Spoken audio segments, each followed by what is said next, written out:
जय जगन्नाथ आपण मानक आमर मानसी दिशा यूट्यूब चैनल स्वागत। आज हूँ माणबसार लास्ट गुरुवार।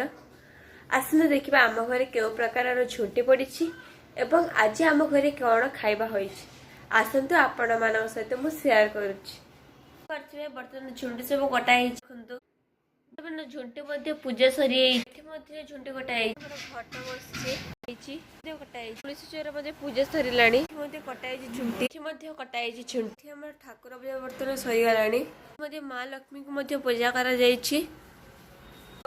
सरिला।